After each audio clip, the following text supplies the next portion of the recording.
अम्ल क्षार के प्रारंभिक गुणों की चर्चा करने के बाद अब हम पढ़ते हैं परिभाषाएं, अम्ल क्षार की परिभाषाएं। और अम्ल क्षार की परिभाषाओं को अलग अलग वैज्ञानिकों ने अलग अलग तरीके से व्यक्त किया। तो सबसे पहले हम लेते हैं आर्हेनियस के अनुसार अवधारणा। फर्स्ट ले रहे हैं हम आर्हेनियस के अनुसार।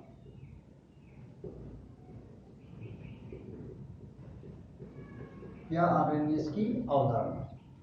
आर्हेनियस की अवधारणा को समझने के लिए हम देखो कुछ उदाहरण लेते हैं। हमने लिया HCl, हाइड्रोक्लोरिक अम्ल, और HCl का हमने लिया जलीय विलयन। ठीक है, जलीय विलयन का मतलब हमने HCl का क्या करा, जल के अंदर घोला है। तो हम इसको इस प्रकार से लिख सकते हैं। अगर HCl को जल में घोलते हैं तो जलीय विलयन बनता है HCl का, तो HCl H+N जलीय विलयन। तो हमने HCl का जलीय विलयन लिया है। ये जलीय विलयन क्या करता है, H+ आयन दे देता है। ठीक है, और क्या दे रहा है, क्लोरीन माइनस आयन एक्वस के रूप में। ठीक है, ऐसे हम एक उदाहरण ले, जैसे पोटेशियम हाइड्रोक्साइड ले, और इसका भी हमने जलीय विलयन लिया। तो ये जलीय विलयन क्या करता है, K+ पोटेशियम आयन दे दिया और हाइड्रोक्सिल आयन दे दिया। ठीक है, इसी प्रकार हम बात करें H2SO4 की, सल्फ्यूरिक का H2SO4 का, और H2SO4 भी क्या करता है, जलीय विलयन लेते हैं H2SO4 का, वो भी H+ आयन दे रहा है और क्या निकल रहा है, सल्फेट आयन। ठीक है, ऐसे एक और उदाहरण ले हम सोडियम हाइड्रोक्साइड की बात करें, और इसका जलीय विलयन लिया हमने, और जलीय विलयन में ये क्या करता है, एक तो सोडियम आयन दे दिया और एक हाइड्रोक्सिल आयन दे दिया। ऐसे एक उदाहरण ले HNO3, और HNO3 का जलीय विलयन लेते हैं। जलीय विलयन में इसने क्या करा, H+ आयन दिया और NO3 नाइट्रेट आयन दे दिया। ऐसे एक उदाहरण ले कैल्शियम हाइड्रोक्साइड की बात करें, और कैल्शियम हाइड्रोक्साइड जलीय विलयन लेते हैं कैल्शियम हाइड्रोक्साइड का, और जलीय विलयन में कैल्शियम आयन दे दिया Ca+2 और हाइड्रोक्सिल आयन दे दिया 2 मोल। ठीक है, एक और उदाहरण की बात करें, एसिड CH3COOH, और इसका भी हमने क्या लिया, जलीय विलयन लिया, और जलीय विलयन में H+ आयन दिया और एसीटेट आयन दे दिया।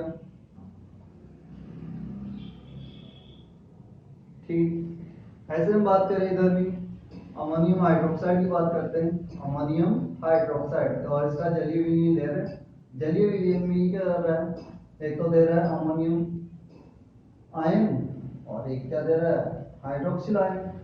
ठीक है, ये सभी एक्वस रूप में है आयन, एक्वस रूप में है। ठीक, इधर भी सभी क्या है, एक्वस रूप में है।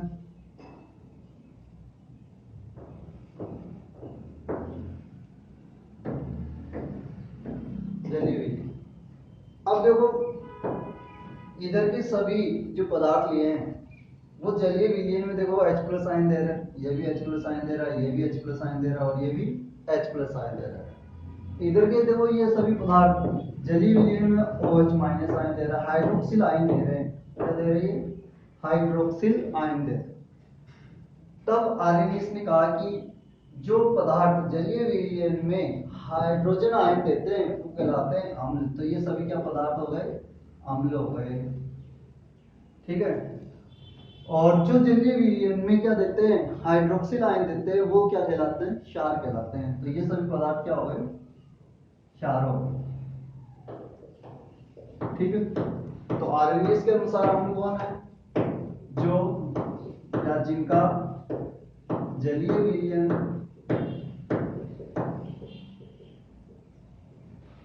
H+ आयन एक्वस यानी जलीयोजित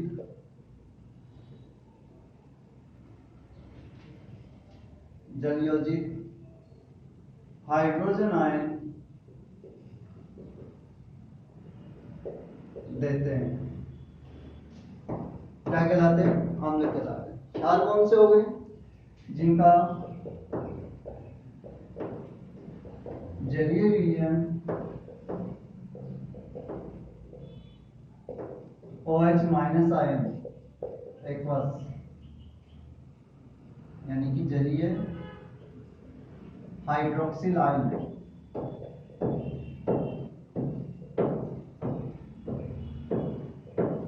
देते हैं, क्या कहलाते हैं? क्षार कहलाते हैं। ठीक है, आया समझ? HCl है, हाइड्रोक्लोरिक अम्ल हो गया, ये सल्फ्यूरिक अम्ल हो गया, हाइड्रोक्लोरिक अम्ल हो गया, ये सल्फ्यूरिक अम्ल हो गया,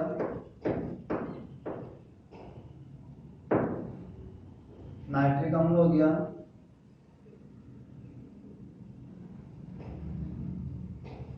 एसिटिक अम्ल हो गया। देखो हाइड्रोक्लोरिक अम्ल क्या दिया? हाइड्रोजन आयन और क्लोरीन आयन।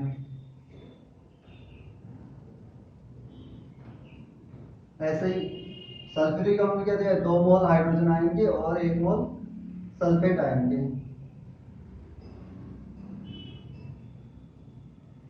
ऐसे ही नाइट्रिक अम्ल क्या दिया? हाइड्रोजन आयन और नाइट्रेट आयन।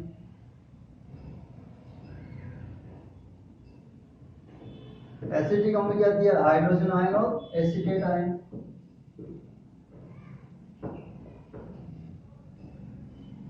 ठीक है, एक और उदाहरण की बात करें हम, H2CO3 यानी कि कार्बोनिक अम्ल, और कार्बोनिक अम्ल का हमने क्या किया? जलीय विलयन में वो देगा H+ आयन, और क्या दे रहा है? HCO3 minus ion. ये तो हो गया हाइड्रोजन आयन। ये बाइकार्बोनेट आयन या कार्बोनेट आयन भी कहते हैं, दिया। ठीक है, बाइकार्बोनेट या कार्बोनेट। इधर अगर हम बात करें, पोटेशियम हाइड्रोक्साइड हो गया ये, और पोटेशियम हाइड्रोक्साइड किसमें टूटा? पोटेशियम आयन और हाइड्रोक्सिल आयन में।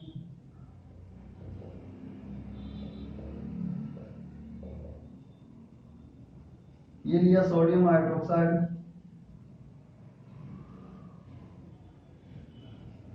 सोडियम हाइड्रोक्साइड किसमें टूटा? सोडियम आयन और हाइड्रोक्सिल आयन में। कैल्शियम हाइड्रोक्साइड है ये, calcium hydroxide, calcium hydroxide calcium ion में और 2 मोल हाइड्रोक्सिल आयन में। क्या हो गया? अमोनियम हाइड्रोक्साइड,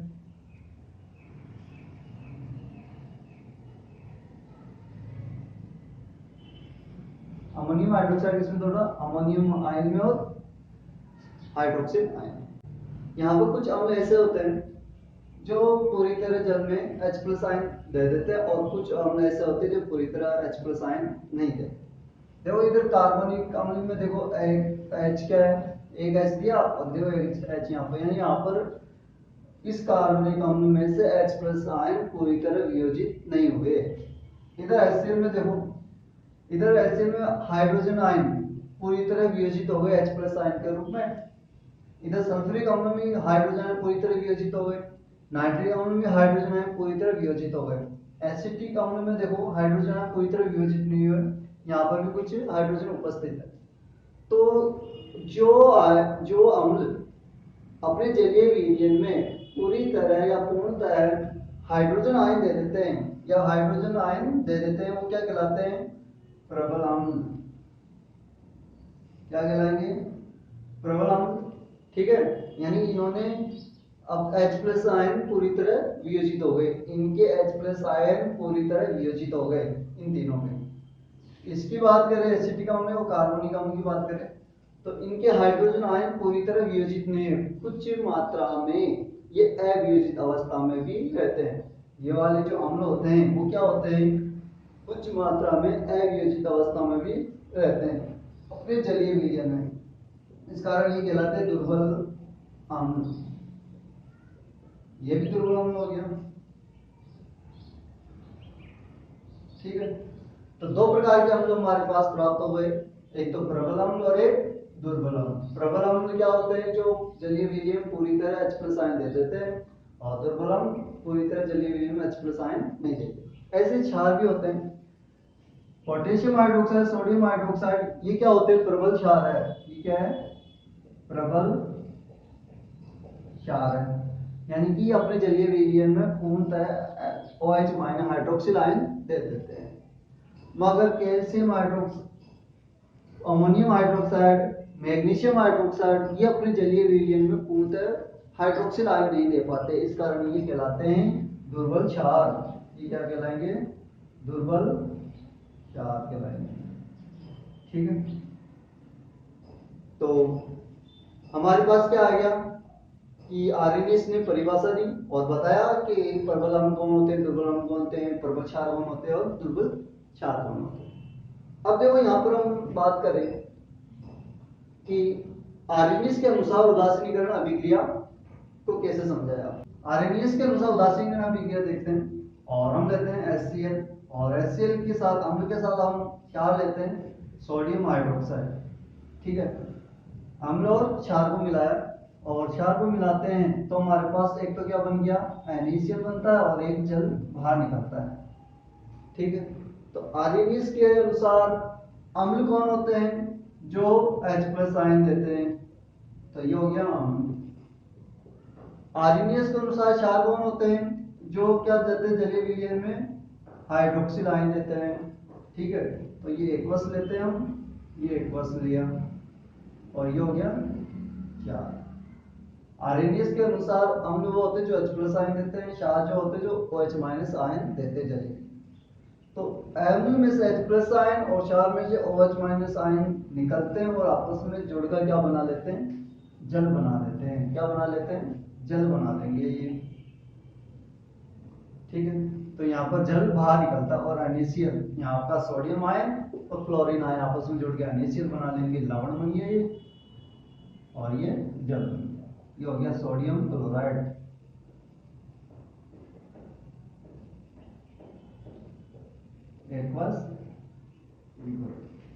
ठीक है, तो अभी हमने देखा कि HCl का जलीय विलयन, HCl को हमने क्या करा? जल में घोला। ठीक है, तो जैसे जल में घोलते हैं तो ये क्या करता है? H+ आयन देता है और क्लोरीन माइनस आयन देता है। ठीक है, अब ये जो H+ आयन है वो इतना क्रियाशील होता है कि वो तुरंत किसी के साथ जुड़ जाता है, यानी स्वतंत्र नहीं रह सकता। ये हाइड्रोजन आयन क्या रहता है? स्वतंत्र नहीं रह सकता, तुरंत किसी के ना किसी के साथ जुड़ जाता है। तो ये क्या करता है? तुरंत जल के साथ जुड़ जाएगा। किसके साथ जुड़ जाएगा? जल के साथ जुड़ जाएगा और क्या बना लेगा? हाइड्रोनियम आयन बना लेगा। क्या बना लिया? Hydronium ion. ठीक है, अम्ल के जो हाइड्रोजन आयन है, अम्ल के हाइड्रोजन आयन स्वतंत्र नहीं रह सकते जलीय विलयन में, ये जल के साथ तुरंत क्या बना लेते हैं? हाइड्रोनियम आयन बना लेते हैं। तो हम इस अभिक्रिया को ऐसे भी लिख सकते हैं HCl + H2O और यहाँ पर हाइड्रोनियम आयन और Cl- आयन। ठीक है, तो अम्ल में हाइड्रोजन आयन क्या कर लेते हैं? हाइड्रोनियम आयन बना लेते हैं, यानी जलीय विलयन में, अम्लों के जलीय विलयन में हाइड्रोजन हाइड्रोनियम आयन के रूप में रहते हैं। ठीक है, अब बात आती है कि जो हाइड्रोजन आयन है वो जल के कौन से परमाणु से जुड़ता है? हाइड्रोजन परमाणु से जुड़ेगा या ऑक्सीजन परमाणु से? ये जुड़ता है ऑक्सीजन परमाणु से। ऑक्सीजन परमाणु से तीनों हाइड्रोजन जुड़ जाते हैं, हाइड्रोनियम आयन भी जुड़ जाएगा और ये होती त्रिकोणीय पिरामिडीय संरचना।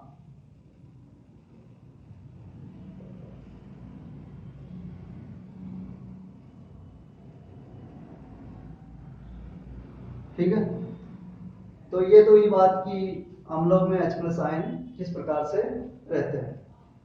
ऐसे क्षार की बात करें, यहाँ क्षारों में भी ऐसा ही होता है क्या कुछ? तो वो भी देख लेते हैं। हम लेते हैं सोडियम हाइड्रोक्साइड, और सोडियम हाइड्रोक्साइड को जलीय विलयन लिया। जलीय विलयन में ये क्या करते हैं? एक तो सोडियम आयन दे दिया और क्या देते हैं? हाइड्रोक्सिल आयन देते हैं। ठीक, अब ये वाले हाइड्रोक्सिल आयन क्या होते हैं? स्वतंत्र नहीं रहते, ये भी क्या करते हैं? जल के साथ क्रिया कर लेंगे और क्या बना लेंगे? H3O2- एक ऋणात्मक स्पीशीज हमारे पास बन जाएगी। ठीक है, तो यहाँ पे भी हाइड्रोक्सिल आयन जल के अणुओं के साथ जुड़ जाते हैं। तो इस रिएक्शन को हम इस प्रकार से लिख सकते हैं सही तरीके से, H2O और Na+aqueous और H3O2-।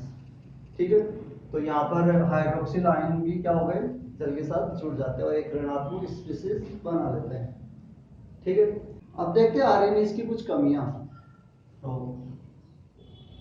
आरएनएस अवधारणा की कमियां।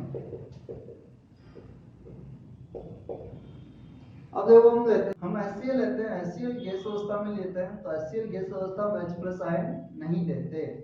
ठीक है, अगर हम HCl को क्या लेंगे, जलीय अवस्था में लेते हैं, तो ये H+ आयन और क्लोरीन आयन देता है।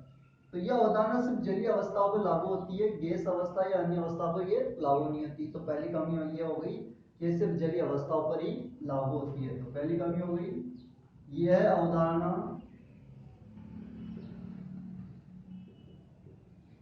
सिर्फ जलीय अवस्थाओं पर या जलीय विलयनों पर ही लागू होती है।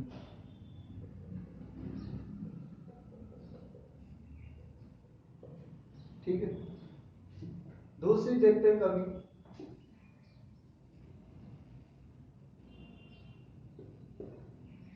देखो CO2 की प्रकृति होती है अम्लीय,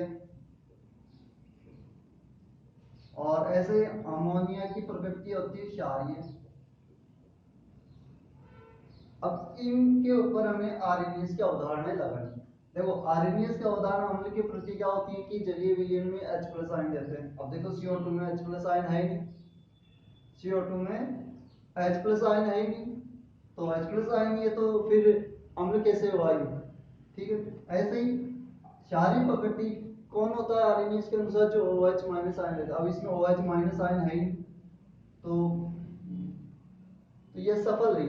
असफल रही क्यों, कुछ ऐसे पदार्थ होते हैं जिनमें H+ आयन होते नहीं, या हाइड्रोक्सिल आयन नहीं होते, या OH- आयन नहीं होते, तो उनको समझाने में ये असफल रही। ठीक है, तो यह अवधारणा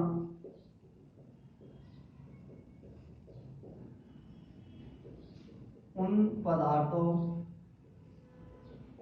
या यौगिकों की अम्लीय व क्षारीय प्रकृति को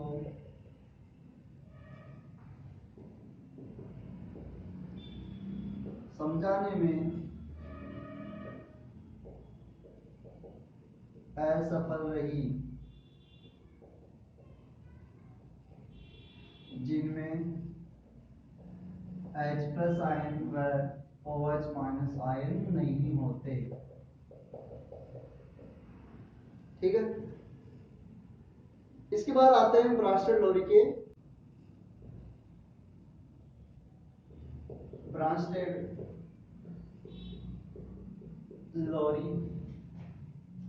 अनुसार। ठीक है, अब देखो ब्रांस्टेड-लोरी के अनुसार अम्ल कौन होते हैं। अम्ल कौन होते हैं, जो विलयन में क्या देते हैं, H+ आयन यानी कि प्रोटॉन देते हैं, वो तो क्या कहलाते हैं, अम्ल कहलाते हैं। क्षार कौन होते हैं, जो विलयन में या जो विलयन से H+ आयन यानी प्रोटॉन ग्रहण करते हैं।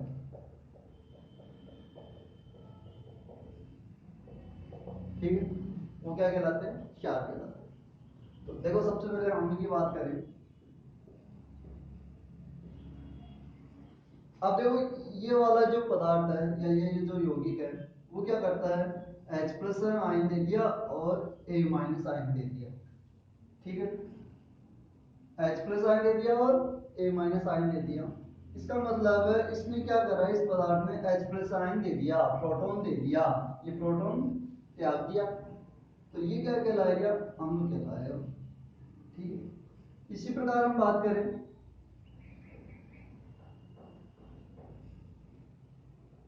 इसने बी ने H प्लस आयन ले लिए, ग्रहण कर लिए और क्या बना लिया, BH प्लस बना लिया। तो इसने ग्रहण किया है बी ने, तो ये क्या कहलाएगा, क्षार कहलाएगा ब्रोंस्टेन-लोरी के अनुसार। अम्ल कौन होते हैं, जो H प्लस आयन त्यागते हैं, तो इसने H प्लस आयन त्याग दिए, क्षार ने क्या करा, H प्लस आयन ग्रहण कर लिए, तो ये ठीक है, तो ये क्षार है। ठीक है, तो ये थी अवधारणा ब्रोंस्टेन-लोरी के अनुसार। अब देखो ब्रोंस्टेन-लोरी ने अम्ल क्षार की अवधारणा तो दी ही थी, इसके अलावा संयुग्मित अम्ल और संयुग्मित क्षार की भी अवधारणा है। अब ये संयुग्मित अम्ल और संयुग्मित क्षार क्या होता है, इधर देखो HA अम्ल था, अब H प्लस आयन त्यागने के बाद क्या बन जाता है, ये क्षार बन जाता है, तो ये कहलाता है संयुग्मी क्षार। कौन, ये ऐसे ही ये क्षार था और इसने H प्लस आयन ग्रहण कर लिए, H प्लस आयन ग्रहण करने के बाद ये क्या बन जाता है, अम्ल बन जाता है। कौन सा, संयुग्मी अम्ल बन गया। तो ब्रोंस्टेन-लोरी ने संयुग्मी क्षार और संयुग्मी अम्ल की भी अवधारणा दी। ठीक है, ये क्षार क्यों बन गया, क्योंकि अब इसमें H प्लस आयन की कमी हो गई, तो ये ग्रहण कर सकता है। ये संयुग्मी अम्ल क्यों बन गया, क्योंकि ये इसके पास H प्लस आयन आ गए, तो ये H प्लस आयन त्याग सकता है। ठीक है, तो ये दोनों दिशाओं में अभिक्रिया हो सकती है। ये हो गई अम्ल और क्षार की बात। अगर हम बात करें इस अभिक्रिया को एक साथ ले, HA प्लस B और अभिक्रिया कराते हैं, तो किस प्रकार से होगी, देखो इसने तो अम्ल त्याग दिया, तो ये किस में बदल गया, Ha माइनस में। त्यागे गए हाइड्रोजन आयन यानी प्रोटॉन को बी ने ग्रहण कर लिया, तो ये किस में बदल गया, BH प्लस में बदल गया। तो इसने तो प्रोटॉन आयन त्यागे हैं, तो ये तो हो गया अम्ल, और इसने ग्रहण किए हैं, तो ये तो हो गया क्षार। ठीक, अब इसने H प्लस आयन त्यागे, तो किस में बदल गया, ये क्षार में। कौन से क्षार में, संयुग्मी में। इसने क्षार का प्रोटॉन ग्रहण के लिए, प्रोटॉन ग्रहण करने के बाद किस में बदल गया, ये अम्ल में बदल गया। कौन से अम्ल में, संयुग्मी अम्ल में। ठीक, ये हो गई हमारे पास एक कॉमन अभिक्रिया। इस कॉमन अभिक्रिया में उन्होंने ये भी बताया कि युग्म भी बनते हैं यहाँ। अगर हम युग्म बनाएं अम्ल और संयुग्मी अम्ल का, क्या ये युग्म बनेगा या नहीं बनेगा। देखो युग्म के लिए एक शर्त होती है कि दोनों के मध्य एक प्रोटॉन का अंतर होना चाहिए। यहाँ पर प्रोटॉन है, यहाँ प्रोटॉन है, तो अंतर नहीं है एक प्रोटॉन का, तो ये युग्म नहीं बनाएगा इसके साथ। तो हम क्या इसके साथ युग्म बना सकता है, संयुग्मी क्षार के साथ। तो देखो यहाँ पे एक प्रोटॉन है, यहाँ पे एक प्रोटॉन नहीं है, तो एक प्रोटॉन का अंतर हो गया। ठीक है, एक प्रोटॉन का अंतर उपस्थित है यहाँ पर, तो ये दोनों क्या बना लिए, एक युग्म बना लिए। तो ये बन गया कौन सा युग्म, अम्ल और संयुग्मी क्षार का युग्म बन गया। तो अम्ल कौन सा है यहाँ पर, HA, और क्षार कौन सा हो गया, संयुग्मी क्षार नहीं माइनस। ऐसे क्या ये वाला भी युग्म बना रहा है, ये इसके साथ युग्म बना रहा है। देखो इसके पास एक प्रोटॉन नहीं है, इसके पास एक प्रोटॉन नहीं है, यहाँ पर एक प्रोटॉन का अंतर है, एक प्रोटॉन का अंतर है, और अंतर है तो ये युग्म बना लेगा। तो कौन सा बन गया, ये क्षार संयुग्मी अम्ल। क्षार कौन सा हो गया, B, और संयुग्मी अम्ल कौन सा हो गया, BH प्लस। ठीक है, तो इस प्रकार से संयुग्मित क्षार युग्म भी यहाँ पर बन जाते हैं। ठीक है, तो अब एक अभिक्रिया से और समझते हैं इसको।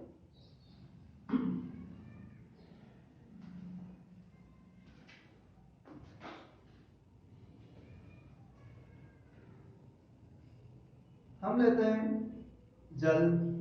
जल की अभिक्रिया किसके साथ कराते हैं, अमोनिया के साथ। जैसे अमोनिया के साथ हम अभिक्रिया कराते हैं, ठीक है, तो जल में क्या करता है, H प्लस आयन त्यागता है, और उस H प्लस आयन को कौन ग्रहण कर लेता है, अमोनिया ग्रहण कर लेता है। ये तो है जल, और ये है अमोनिया। ठीक है, जल ने H प्लस आयन त्याग दिया, उस H प्लस आयन को या प्रोटॉन को कौन ग्रहण कर लिया? अमोनिया ने ग्रहण कर लिया। जैसे अमोनिया ने ग्रहण करता है तो NH4 प्लस आयन में बदल गया और यहाँ पर OH माइनस शेष रह गया। ठीक है, जल ने क्या करा? एक प्रोटॉन त्याग दिया, उस प्रोटॉन को कौन ग्रहण कर लिया? अमोनिया ने। जो प्रोटॉन त्यागता है वो तो क्या कहलाता है? अम्ल। और जो प्रोटॉन ग्रहण करता है वो कहलाता है क्षार। ठीक है, तो यहाँ पर देखो, अम्ल ने प्रोटॉन त्याग करा तो त्याग करने के बाद वो किस में बदल जाता है? क्षार में बदल गया, तो ये कहलाएगा सहयुग्मी क्षार। क्षार था जिसने प्रोटॉन ग्रहण कर लिया, तो प्रोटॉन ग्रहण करने के बाद किस में बदल जाता है? ये अम्ल में, यानी सहयुग्मी अम्ल में। ठीक है, तो ये इस प्रकार से ब्रॉन्स्टेड लॉरी के अनुसार अणु क्षार की अवधारणा। अब देखो यहाँ पे युग्म बनाते हैं, क्या ये इसके साथ युग्म बनाएगा? देखो एक प्रोटॉन इसके पास भी, इसके पास भी, एक प्रोटॉन में अंतर नहीं है, तो इसके साथ युग्म नहीं बना सकता। किसके साथ बनाएगा? ये इसके साथ बनाएगा क्या युग्म? एक प्रोटॉन है, इसके पास एक प्रोटॉन की कमी है, तो इसका साथ युग्म बना लेगा। तो ये युग्म कौन सा हुआ? अम्ल और सहयुग्मी क्षार। अम्ल कौन सा हो गया? जल, और सहयुग्मी क्षार OH माइनस। अब देखो इसके साथ इसके अमोनिया और अमोनियम आयन के साथ क्या युग्म है? देखो इसके पास एक प्रोटॉन और इसके पास एक प्रोटॉन ज्यादा है, इसके पास एक प्रोटॉन कम है। इसके पास देखो H3 है, इधर 4 है, तो एक प्रोटॉन का अंतर, तो इसके साथ युग्म बना लेता है। तो ये हो गया क्षार और सहयुग्मी अम्ल। क्षार कौन सा हो गया? अमोनिया हो गया। सहयुग्मी अम्ल कौन सा हो गया? अमोनियम आयन हो गया। ठीक है, ये तो ये बात है। एक और अभिक्रिया की वो लेते हैं अभिक्रिया HCl और जल के साथ करेंगे। देखो यहाँ पर HCl क्या करता है? H प्लस आयन देता है, और यानी प्रोटॉन देता है, उस प्रोटॉन को कौन ग्रहण कर रहा है? जल का अणु ग्रहण करता है। तो जल का अणु ने एक प्रोटॉन ग्रहण किया तो हाइड्रोनियम आयन में बदल गया, और इधर HCl से क्लोरीन आयन बाहर निकल गया।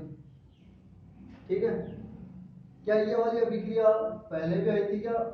आर्रेनियस अवधारणा में भी थी ये अभिक्रिया। आर्रेनियस के अनुसार क्या होता है कि HCl जलीय विलयन में हाइड्रोनियम आयन देता है, क्लोरीन आयन बाहर निकलता है। ये अभिक्रिया को हम ब्रॉन्स्टेड-लॉरी के अनुसार भी देख रहे हैं। इसी अभिक्रिया को हम क्या कर रहे हैं? ब्रॉन्स्टेड-लॉरी के अनुसार भी देख रहे हैं। ब्रॉन्स्टेड-लॉरी के अनुसार क्या है कि जो H प्लस आयन त्यागता है वो तो कौन होता है? तो HCl ने H प्लस आयन त्याग दिए। ठीक है, और जो प्रोटॉन ग्रहण करता है वो क्या होता है? क्षार होता है। तो H2O ने प्रोटॉन ग्रहण कर लिए, तो ये क्या हो गया? क्षार। तो HCl ने प्रोटॉन त्यागा, त्यागने के बाद किसमें बदल जाते हैं? हम क्षार में बदल जाते हैं, तो ये हो गया सहयुग्मी क्षार। ठीक है, क्षार थे जिन्होंने प्रोटॉन ग्रहण किया और किस में बदल गए? अम्ल में बदल जाते हैं, तो ये कौन हो गया? सहयुग्मी अम्ल। ठीक है, अब देखो यहाँ पे युग्म बनाओ, क्या ये इसके साथ युग्म बना रहा है? देखो यहाँ प्रोटॉन है, यहाँ भी प्रोटॉन है, क्या अंतर आया क्या यहाँ पर? नहीं आया। ठीक है, तो क्या इसके साथ देखो यहाँ प्रोटॉन है, यहाँ पर नहीं है, तो एक प्रोटॉन का अंतर है, तो इस कारण यहाँ पर युग्म बन गया। एक तो अम्ल सहयुग्मी क्षार का अम्ल कौन हो गया? HCl हो गया, सहयुग्मी क्षार कौन हो गया? Cl माइनस हो गया। अब देखो इसमें और इसमें, इधर प्रोटॉन 2 थे, इधर 3 हो गए, एक अंतर आ गया, तो ये युग्म बना लेगा कौन सा? क्षार और सहयुग्मी अम्ल वाला। क्षार कौन हो गया? जल हो गया। सहयुग्मी अम्ल कौन हो गया? हाइड्रोनियम आयन हो गया। ठीक है, अब देखो यहाँ पर एक चीज, यहाँ पर जल की प्रकृति है अम्लीय, और यहाँ पर प्रकृति क्या हो गई? क्षारीय। ठीक है, यानी कि जल रहता है उभयधर्मी प्रकृति का होता है। जल क्या है? उभय धर्मी प्रकृति का, जिसकी अम्लीय प्रकृति भी होती है और क्षारीय प्रकृति भी होती है। तो जल को क्या बोलते हैं हम? उभयधर्मी प्रोटॉन, उभयधर्मी प्रोटॉन। ठीक है, तो जल क्या कहलाता है? उभयधर्मी प्रोटॉन या उभयधर्मी विलायक, उभयधर्मी विलायक। ठीक है, तो ये अम्ल की तरह भी व्यवहार दर्शाएगा और क्षार की तरह भी व्यवहार दर्शाएगा। ये तो थी ब्रॉन्शियल लॉरी के अनुसार। अब देखो ब्रॉन्शियल लॉरी के अनुसार प्रबल अम्ल और प्रबल क्षार कौन होंगे, उनकी भी चर्चा करते हैं। आरएनएस में तो हमने देखा था प्रबल अम्ल कौन होते हैं? जो पूर्णतः H+ आयन दे देते हैं, और दुर्बल कौन होते हैं? जो पूर्णतः H+ आयन नहीं देते। ऐसे क्षार की बात करें, जो OH- आयन देते हैं पूर्णतः, वो प्रबल क्षार। जो OH- आयन नहीं देते पूर्णतः, वो क्या देते हैं? दुर्बल क्षार। यहाँ पर प्रबल अम्ल कौन होते हैं? जिनमें H+ आयन प्रोटॉन त्यागने की प्रवृत्ति ज्यादा होती है। H+ आयन त्यागने की प्रवृत्ति ज्यादा, वो तो क्या कहलाते हैं? प्रबल अम्ल। और दुर्बल अम्ल कौन कहलाते हैं? जिनमें H+ आयन त्यागने की प्रवृत्ति क्या होती है? कम होती है, वो कहलाते हैं दुर्बल अम्ल। ठीक है, तो अब हम देखते हैं इसके अंदर कि प्रबल अम्ल कौन है, दुर्बल अम्ल कौन है। देखो H2O है, वो प्रबल अम्ल है। यहाँ पर क्या है? H2O एक प्रबल अम्ल है। क्यों? क्योंकि इसमें H+ आयन त्यागने की प्रवृत्ति ज्यादा है। इधर देखो संयुग्मी जो अम्ल है वो क्या है? दुर्बल अम्ल है। वो क्या है? एक दुर्बल अम्ल है। क्यों है? क्योंकि इसमें H+ आयन त्यागने की प्रवृत्ति कम होती है। ठीक है, ऐसे इसमें देखते हैं जो HCl है उसमें H+ आयन त्यागने की प्रवृत्ति ज्यादा होती है, तो ये क्या हो गया? प्रबल अम्ल हो गया। इधर हम बात करें संयुग्मी अम्ल, जिसमें कि अम्ल जो है ये H+ आयन त्यागने की प्रवृत्ति कम रखता है, तो ये हो गया दुर्बल अम्ल हो गया। ठीक है, इसी प्रकार अब क्षार के बारे में देखें कि प्रबल क्षार और दुर्बल क्षार कौन से होते हैं। प्रबल क्षार और दुर्बल क्षार कौन से होते हैं? H+ आयन ग्रहण करने की प्रवृत्ति जिसके पास ज्यादा होती है वो कौन होते हैं? प्रबल क्षार। H+ आयन ग्रहण करने की प्रवृत्ति ज्यादा, वो क्या कहलाता है? प्रबल क्षार। जिसके पास H+ आयन ग्रहण करने की प्रवृत्ति यानी प्रोटॉन ग्रहण करने की प्रवृत्ति कम होती है, वो कहलाता है दुर्बल क्षार। प्रोटॉन ग्रहण करने की प्रवृत्ति कम, तो वो क्या कहलाएगा? दुर्बल क्षार। तो इधर देखिए अमोनिया है, वो होता है प्रबल क्षार। ये क्या है? एक प्रबल क्षार। क्यों? क्योंकि ये H+ आयन ग्रहण करने की प्रवृत्ति ज्यादा रखता है। संयुग्मी क्षार ये है हमारे पास दुर्बल क्षार। ये क्या है? दुर्बल क्षार। ये H+ आयन ग्रहण करने की प्रवृत्ति कम रखता है। ऐसे ही H2 जो जल की बात करें वो क्षार है। कौन सा? प्रबल क्षार। प्रबल क्षार है ये, और यहाँ पर यह है दुर्बल क्षार। H+ आयन ग्रहण करने की प्रवृत्ति कम रखता है। ठीक है, तो देखो यहाँ पर हमें एक चीज पता लग रही है कि जो संयुग्मी है वो सभी दुर्बल है। संयुग्मी अम्ल दुर्बल अम्ल, संयुग्मी क्षार दुर्बल क्षार, संयुग्मी अम्ल दुर्बल अम्ल, संयुग्मी क्षार दुर्बल क्षार। तो ये क्या है? दुर्बल। ये हो गए प्रबल। ठीक है, तो ये इस प्रकार से ब्रॉन्शियल लॉरी के अनुसार प्रबल अम्ल और प्रबल क्षार समझाया गया। इस अवधारणा में कुछ कमियां थी, वो और देख लेते हैं। देखो कुछ पदार्थ जैसे BF3 AlCl3 हो गया। ठीक है, BF3 AlCl3 CO2 हो गया, और जैसे SO2 हो गया। ठीक है, इन प्रकार के पदार्थों में हाइड्रोजन आयन यानी प्रोटॉन नहीं है। इनमें क्या नहीं है? प्रोटॉन नहीं है। अब प्रोटॉन नहीं है तो ये प्रोटॉन कैसे त्यागेंगे? ब्रॉन्शियल लॉरी तो कहता है प्रोटॉन त्यागने और प्रोटॉन ग्रहण करने की प्रवृत्ति के अनुसार अम्ल क्षार बताया, मगर इनमें ना तो प्रोटॉन है ही नहीं, तो ग्रहण भी कैसे करेंगे। ठीक है, तो इस प्रकार के पदार्थों या यौगिकों के अम्लीय और क्षारीय प्रकृति को समझाने में कौन असफल रहा, ब्रोंस्टेड-लोरी असफल रहा। इसके बाद आते हैं लुईस अवधारणा।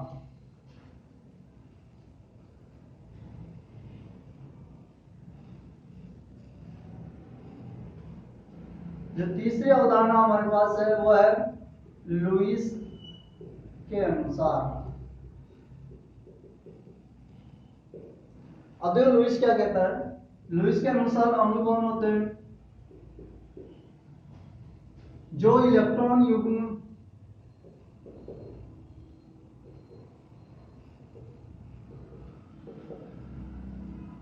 ग्रहण करते हैं वो क्या कहलाते हैं, अम्ल। और क्षार कौन होते हैं, जो इलेक्ट्रॉन युग्म देते हैं वो क्या कहलाते हैं, क्षार कहलाते हैं। इसका मतलब ये हुआ जो अम्ल होते हैं उनके पास इलेक्ट्रॉनों की क्या होगी, कमी होगी, इलेक्ट्रॉनों की कमी होगी, यानी अष्टक अपूर्ण होता है। अष्टक क्या होता है, अपूर्ण होता है। ठीक है, और जो क्षार होते हैं उनके पास इलेक्ट्रॉन ज्यादा होते हैं, इलेक्ट्रॉन ज्यादा होंगे। ठीक है, यानी अष्टक से ज्यादा होंगे। तो अष्टक से ज्यादा, तो ये तो हम क्षार तो कौन हो गए, धनायन हो गए, सॉरी क्षार तो कौन हो गए, ऋणायन हो गए, और अम्ल कौन हो गए, धनायन हो गए। धनायन यानी जिनमें इलेक्ट्रॉन की कमी है, ऋणायन जिनके पास इलेक्ट्रॉन ज्यादा होते हैं। तो अम्ल क्या होते हैं, जिनमें इलेक्ट्रॉन की कमी होती है, जो इलेक्ट्रॉन युग्म ग्रहण कर सकते हैं वो कहलाते हैं अम्ल। कौन, लुईस के अनुसार। लुईस के अनुसार क्षार कौन होते हैं, जिनके पास इलेक्ट्रॉन ज्यादा होते हैं, ऋणायन वाले स्पीसीज क्या होती है, एक क्षार होती है। उदाहरण देखिए,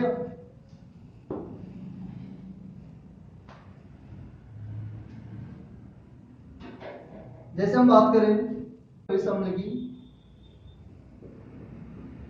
लुईस अम्ल कौन होते हैं, जैसे हम बात करें BF3 हो गया, AlCl3 हो गया, ठीक है, Mg+2 हो गया, ये सब क्या है, लुईस अम्ल हो गए। अब लुईस क्षार कौन से होते हैं, जिन जैसे हम बात करें अमोनिया हो गया, ठीक है, OH- हो गया, Cl- हो गया, जल हो गया।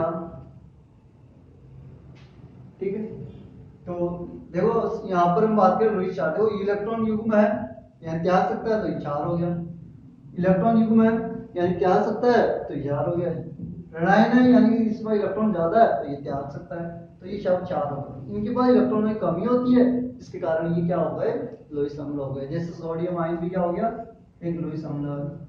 ठीक है, एक उदाहरण, एक अभिक्रिया के द्वारा हम इसको समझते हैं। हम ले रहे हैं PF3 प्लस अमोनिया। अब देखो अमोनिया के पास इलेक्ट्रॉन युग्म है तो ये त्याग सकता है, तो ये क्या हो गया, क्षार। अब ये इलेक्ट्रॉन त्यागता है और इस BF3 में बोरॉन के पास क्या है, इलेक्ट्रॉन की कमी होती है, तो ये इलेक्ट्रॉन युग्म ग्रहण कर सकता है। तो यह अभिक्रिया कैसे हो सकती है,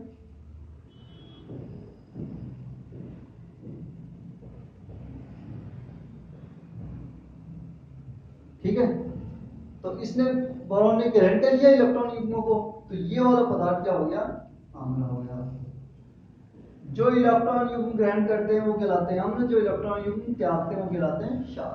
तो यहाँ पर नाइट्रोजन के पास क्या थे, इलेक्ट्रॉन युग्म थे, इन इलेक्ट्रॉन युग्म को बोरॉन ने ग्रहण कर लिया और बंध बना लिया, और ये वाला बंध होगा कहलाता है उप सहसंयोजक बंध। यहाँ पर इस बंध को तीर के द्वारा दर्शाते हैं, एक तीर के द्वारा दर्शाते, उपसर्जक बंध को तीर के द्वारा दर्शाते, ना कि इस प्रकार से।